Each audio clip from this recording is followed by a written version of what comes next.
घाबरू नका. वजनदार वाटतंय, पण इंट्रागोल्डच्या शानदार इंजिनसाठी हे काहीच नाही.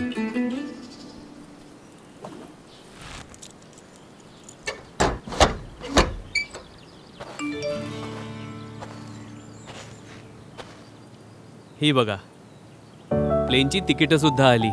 फॅमिलीला श्रीनगरला घेऊन जातोय. आम्हा सगळ्यांची पहिली फ्लाईट.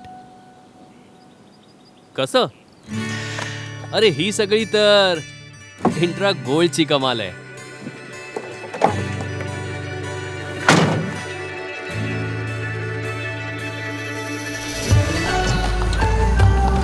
वजनदार डिलिव्हरी असो किंवा खराब रस्ते, माझ्या इंट्रागोल्डच्या इंजिनसाठी सगळं शक्य आहे. आणि जेव्हा इंट्रागोल्ड चालू लागते तेव्हा रस्ते सोपे होत जातात. माझ्या टाटा इंट्रागोल्डचं इंजिन इतकं दमदार आहे की जिथे कोणी डिलिव्हरी करायला जात नाही तिथे मी जातो. म्हणजे जास्त ट्रिप्स. ह्याशिवाय इंट्रागोल्डने माझा नफा वाढतो. आणि आता तर भविष्य सुद्धा सोनेरी दिसू लागलंय. रस्ते कसेही असोत, न थांबता चालत राहतो. याचे दमदार इंजिन आणि मजबूत लोड बॉडी उचलतात जास्त लोड. टाटा इंट्रागोल्ड पिकअप्स, सक्सेसचा मंत्र.